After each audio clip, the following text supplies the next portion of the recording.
Okay, thanks. Good afternoon, everyone. That's just after 3:30, and welcome to our first Dalriada Tea with a Trustee. Thanks for making time to join us today. I'm Alison Stewart, and I'll be chairing today's session, and I'm joined by my colleague Greig McGuinness, who'll be answering your questions. Firstly, though, just a quick word to apologise for the technology gremlins that struck us last Wednesday afternoon. Unfortunately, we were hit by a Microsoft Teams issue and we had no option but to reschedule, and appreciate that that means those who may have been intending to join us are unable to join us today. The official Microsoft incident report, which was received shortly afterwards, confirmed that the issue impacted all Microsoft Teams live events in a 1 hour time window between 3:15 and 4:45 last Wednesday. And unfortunately for us, we were right in the middle of that window. But all's well that ends well, and we're here now and ready to go. As I said, I'm joined today by my colleague Greig McGuinness. Greig and I are both professional trustees working on a range of schemes and trustee boards across the UK. Ordinarily, we're both based in Glasgow, but as for many of us these days, we're working remotely. Indeed, the virtual world has certainly become the norm, and we've been using it to good effect for our trustees meetings and to stay in touch with our many professional connections. But we think it's also very important that we continue to share our perspectives more broadly, as we would have done in person pre-COVID. So we're looking for opportunities to connect with as many of our fellow trustees, advisors and contacts as possible. And that's what we're aiming to achieve with our Tea with a Trustee virtual sessions, short and informative and covering the latest issues and topics that are exercising us all. We've been delighted with the interest in our first session, in terms of both the acceptances initially and also the number and quality of questions submitted in advance. We'll make sure that we cover those questions today, and we'll also try, if there's time, to answer some of the questions and comments you raise live. And also it's our intention to publish a summary of the questions and answers from today's session on our website, and we'll send you a link to that along with a brief feedback survey in the next day or so. The session is scheduled to take 30 minutes and we'll finish promptly at 4. So let's get started. I'll shortly hand over to Greig to introduce himself, and Greig will give us his perspective on today's topic, trusteeship for our times.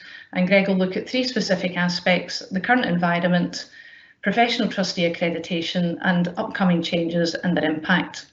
Then we'll work through your questions, and on that point, hopefully everyone knows where to find it, but if you want to submit a question, use the chat facility. It's a little box with a question mark in it in the top right hand side of your screen. And please, it doesn't need to be a question, feel free to share any comments or observations that you have. For example, what's your experience been in virtual meetings? And of course, that all important question, cameras on or off? So now I'll hand you over to Greig. Greig? Good afternoon. As Alison said, I'm Greig McGuinness, a professional trustee with Dalriada Trustees, where I've been for just over a decade. When thinking about how to kick things off today, I had a thought about the year that should have been, the year that's still to be. 2020 was set up to be the year where ESG came of age, and where we still have to review our SIPs and write our implementation statements and publish them online. Other things may have taken over from truly embedding ESG into our collective thoughts. For example, I've often wondered why we don't highlight ESG when considering employer covenants. We'd expect our bond managers to be considered ESG factors before investing our money. So should we not also give it some weight when considering the creditworthiness of our sponsor? As we're often the largest creditor, what influence could we have with regards to corporate governance and diversity, sustainability and remuneration policies? I also wonder how we could view our trustee boards through a similar lens. We go right back to the 1995 Pensions Act, through the inception of the regulator in 2004, through the various regulatory guidance and up to date. The road of travel has been to improve pension scheme governance through knowledge, understanding and encouraging the use of the best techniques from corporate governance, such as risk assessment, board effectiveness, diversity and skill balance. This is clearly evident in the analogies between the corporate code and the professional trustee standards. So what have we missed so far, and what are we still going to have to get to this year? Well, just before the world changed in February, the regulator released its response to the consultation on the future of trusteeship. We know there's going to be further consultation in knowledge and understanding, but the regulator was unequivocal that it sees lay trustees as being a big part of the future. And at Dalriada, we agree. We think lay trustees can bring valuable insight into the history of a scheme, the organisational politics in play, and a member insight. But that's where sponsors can still find suitable candidates who are ready, willing, and able, and who the sponsor is willing to support. It's the perfect world. Not every scheme lives in the perfect world. Lay trustee model really does falter when the supply slows down and or the trustees are too busy in their day jobs to allocate the time needed to fully meet the requirements of a modern trustee. The answer is often to appoint a professional trustee to help and take executive leadership, but in some cases, at the far end, it means a sole trustee. It can be the best answer in some circumstances, and as such, it's probably expected that there will be a reduction in the number of lay trustees in times to come. But let's remember, sole trustee should not mean solo, and I think there's a lot more legs in that, with the regulator extending further consultation, but extending in the requirements under the professional trustee standards for what are required of a sole trustee in the modern world, to make sure you still have some plurality and diversity of thought. In talking about diversity, in that same response, the regulator announced that they will be collating and initially chairing an industry working group to consider board diversity and inclusion. And for those that haven't seen it yet, I would recommend reading the PLSA's Diversity and Inclusion Made Simple Wake-up Guide, which they published in March. And of course, the regulator is still very much banging the DC consolidation drum. I also remember there was a pension scheme bill kicking about. It got put back for a few different reasons, but it will come back. It will provide more powers to the regulator. It will create criminal offences, and it will provide the legislation required for the new funding code. And of course, there's going to be a further consultation on that funding code. And let's not forget, we still have to equalise GMP. So even once COVID is a distant memory, there's still a lot for us to be getting on to. And as I said, appointing a professional trustee, either as a co-trustee, a chair of trustees, or a sole trustee, can be the solution to many problems. And as such, demand is growing and the industry is really coming of age. So it's essential that we properly define what a professional trustee is and what should be expected of one. So the regulator has done exactly that. It's provided us with a solid definition, and in conjunction with the Association of Professional Trustees and other industry partners, we now have a framework in place. In fact, we have to make sure that sponsors and members are able to identify if their incumbent or potential professional trustees meet those required standards. The two regimes are pretty much identical, but at Dalriada we've chosen to align ourselves with the accreditation regime run by professional trustees for professional trustees. But of course, we still remain very supportive of the PMI. Many of our trustees are associates and fellows of the PMI, and we continue to be an insight partner. Now, even if you have the right, diverse, engaged trustee board, a quality modern governance structure, and the right fit of service providers and advisors, the world will still throw you curveballs. But those structures should leave you well placed to deal with whatever new regulations, geopolitical fallouts, market wobbles, and international disasters have to offer. Without making the best use of all that technology has to offer, we wouldn't be coming together today, and scheme management would have ground to a halt. However, through good governance, including disaster recovery and continuity planning, our schemes have broadly managed to continue in business as usual mode. We've managed to continue and evolve the normal scheme calendar, allowing us to keep everything going, making sure the existing strategy and the IRM frameworks that we had in place have continued to do the jobs they were put in place to do. And we've been ideally placed to make necessary timely decisions and have meaningful conversations with sponsors who are in less adaptable industries. And obviously we could talk all about any one of the points I've just touched on, but let us look at a little bit more detail in the points that you've been asking about. Thanks, Greg. We certainly could, and there's certainly plenty for us to talk about on future sessions in terms of what's coming down the line. But for now, let's look at our first question, which continues the technology virtual theme. So given the current environment with all of us working virtually, how well equipped are trustee boards for the virtual world we find ourselves in? We really see a mixed bag out there, to be perfectly honest. At Dalriada, we've invested heavily and we're very well equipped. And as such, we've been able to help our partners on the journey, be that co-trustees, advisors and service providers we work with, or sponsors. And that includes having contingencies to cope with most situations. But we still come across some trustees who are heavily reliant on their advisors to lead the way in all things. Fortunately, though, the current situation has meant that most of us have had to rely on technology to communicate in our personal lives, which have meant many people who may have been slightly technophobic in the past have been able to embrace things such as virtual meetings and virtual conferencing. Yeah, and that's good to hear, of course, because it's incredibly important that we're able to continue trustee business effectively, because there's certainly some very serious matters that need our attention.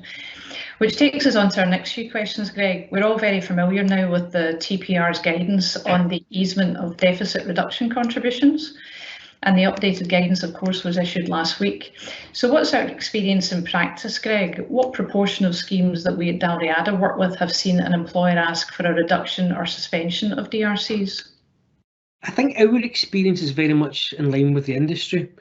About 10% of our portfolio has asked for easements in some way, be that a full deferral of DRCs, a reduction to a lower level that's still covering PPF drift, or even in some cases asking for help with covering expenses if the schedule of contributions allows that. But so about 10% of our portfolio have looked for some easements. It's been a broad mix across various sectors and across scheme size, varying from like 13 million up to 750 million. Most cases it's been for DRCs that fall due monthly, and initially obviously, like I'd expect the vast majority of people, it wasn't a 3 month, it was looking forward for the next 3 months. But as things have progressed and it looks like it's going to take longer to have a steady movement out of COVID, we are seeing people asking for extensions for at least a 6 months period. Which is very much the theme for our next question, Greg. And bearing in mind the regulators recently published guidance effective from the beginning of July, given we're almost 3 months since many employers requested a deferral of DRCs, how are we approaching the subject of reinstatement or continued deferral of those contributions? I don't think the updated guidance has really changed how we go about things. Our approach is pretty much the same. Obviously, within the guidance, the regulator is pointing out that they expect people to have more information to make decisions on, that we should be in a more firm data footing. They also want us to turn back on reporting and to be considering long-term impacts, possibly even updating recovery plans and long-term strategy. Which, to be fair, that's kind of where our head's always been, where it's been possible.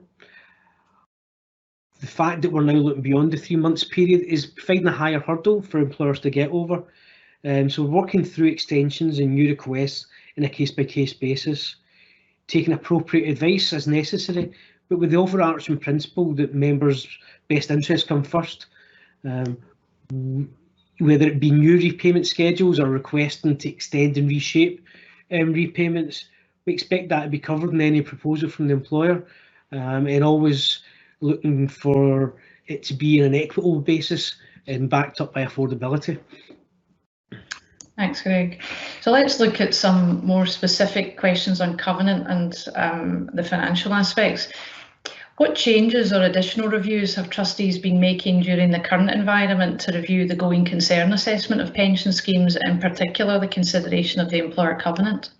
So the going concern question is quite topical, because most schemes will have their year end 31st March, 5th of April, and we're getting to the point of producing those accounts and having them audited. So it's quite a topical question. I would say nothing has fundamentally changed. It's about knowing your sponsor. But we at Dalriada at least have been using the current situation to make sure we're communicating even more so and having regular dialogue with sponsors so that we can understand the impact that the current situation is having in their business, take additional formal advice where it's required, even for those that are not looking for easements. And that means when it comes to the going concern question, we already have the basis for making a decision. Okay. And unfortunately, we see some scheme sponsors facing financial stress right now, and will continue to do so as they come out of lockdown into what we know is going to be a fairly deep recession. So what proactive steps do you think trustees and their advisors should be taking, Greg, to best position their schemes for any potential restructuring event? I think to begin with, it's worth noting that restructuring isn't always a disaster thing. Sometimes in the scheme's best interest, and sometimes it doesn't even mean that the employer's distressed. So it's something that trustees have to be ready for most of the time, especially if they're within a group structure. I would say number one thing is to make sure that the Board of Trustees have the requisite balance of knowledge and the potential conflicts have been clearly identified and managed.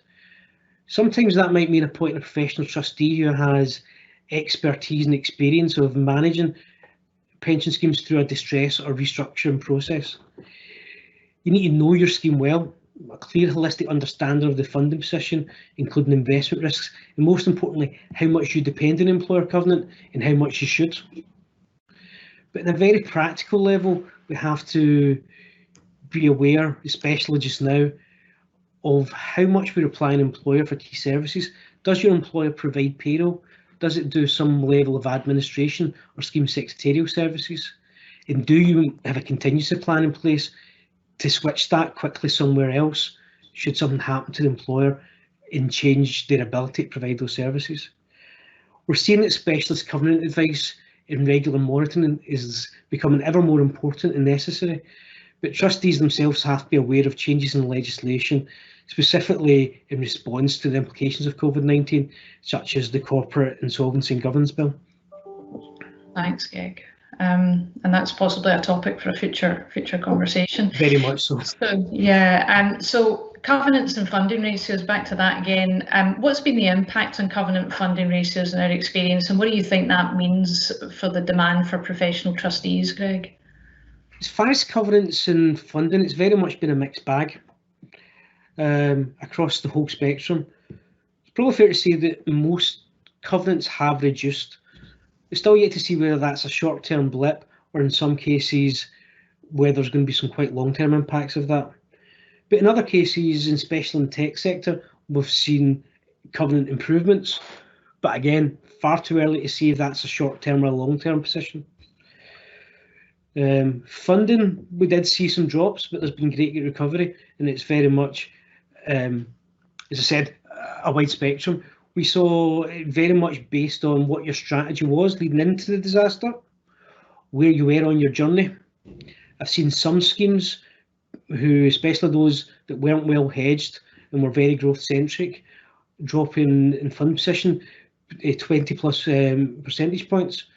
But then others who had good hedging and more of a risk-averse strategy have only moved by 1 or 2%.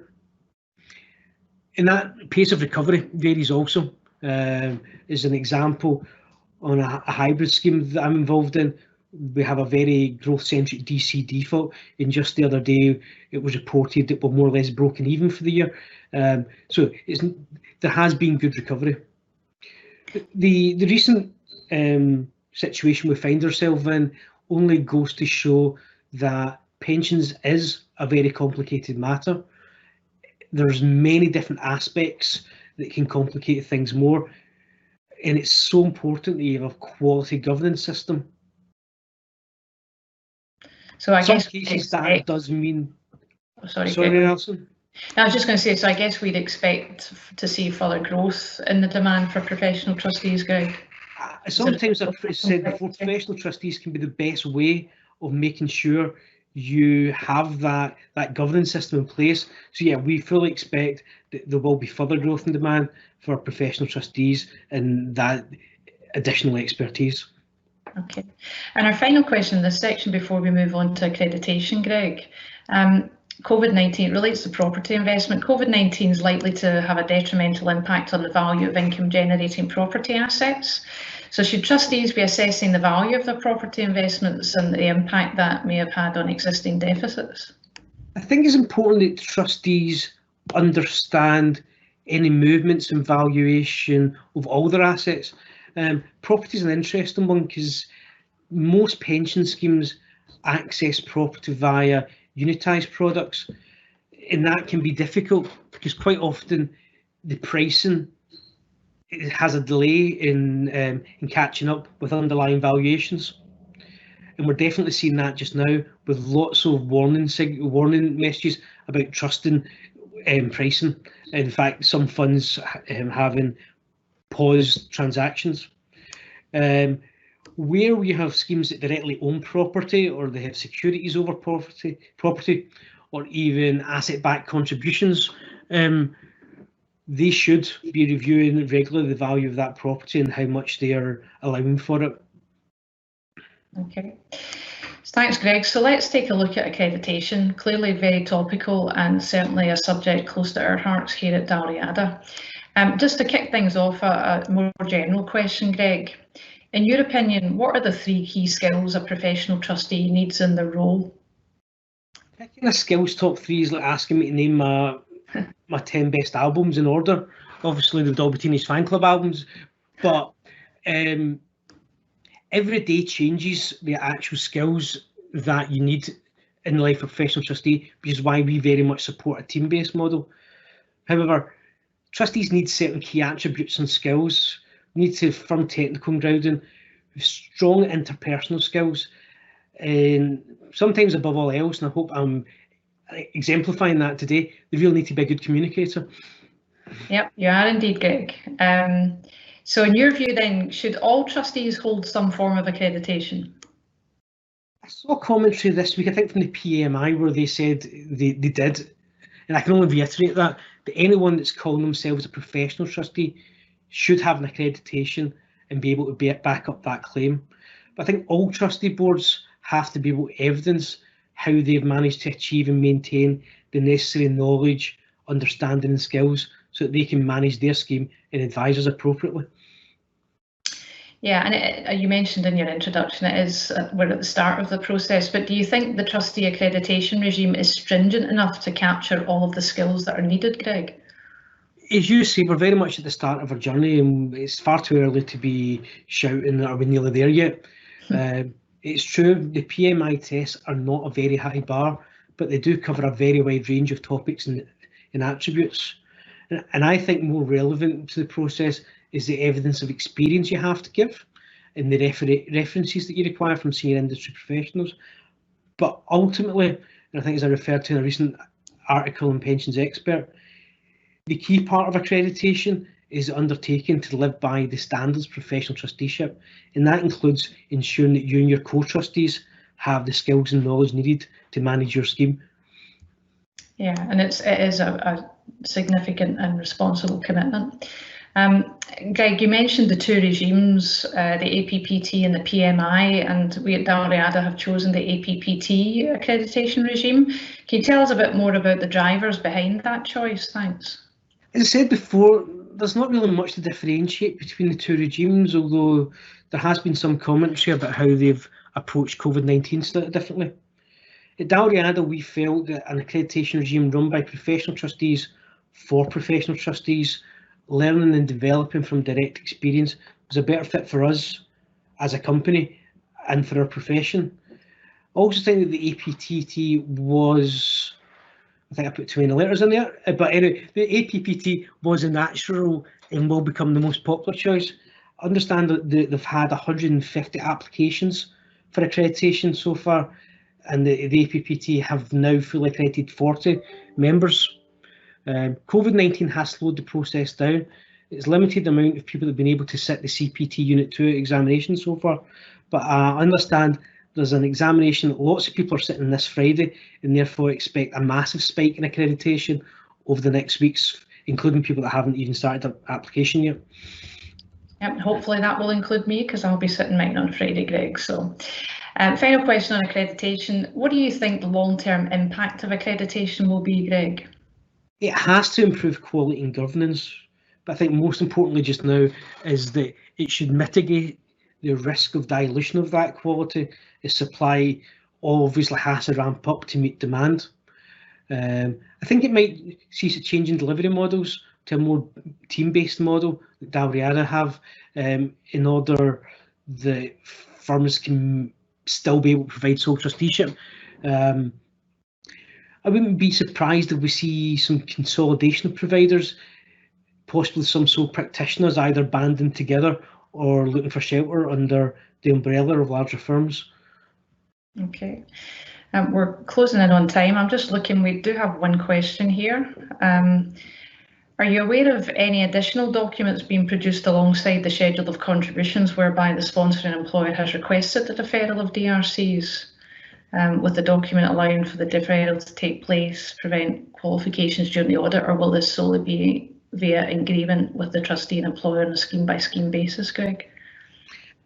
I think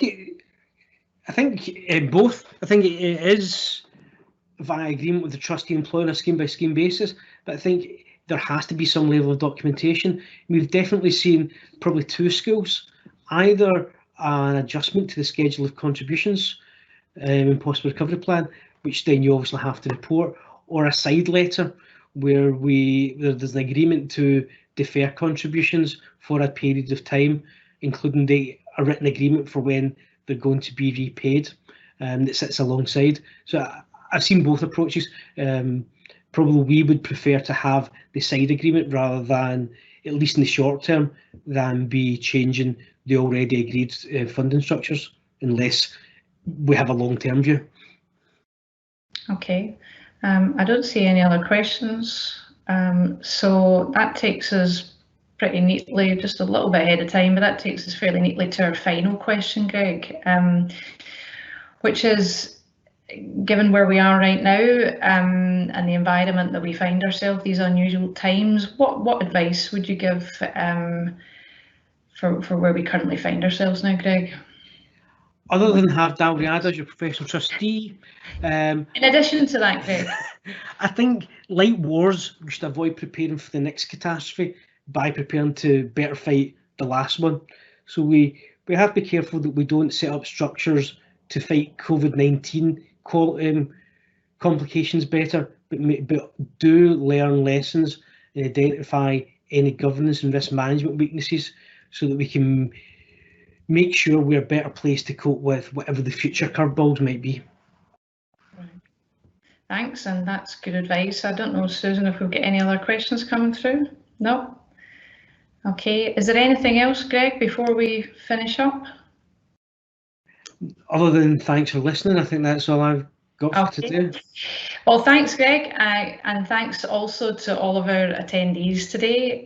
We very much hope you found this half hour with us worthwhile and enjoyable. We'll send you a link to a brief feedback survey. We very much appreciate your thoughts on today's webinar. We're also recording the session, and the intention is that we'll send that session out, because we very much appreciate that not everyone who had planned on joining last week has been able to join us today. We also very much appreciate your feedback on future topics for these sessions. The plan is to hold them one a month going forward. So any thoughts or ideas, last couple of minutes here, or last minute or so, you can add it to the chat, or you can fill it in through the feedback link that will be sent to you afterwards. And with that, we'll bring things to a close. Enjoy the rest of your day, and thank you very much again for joining us.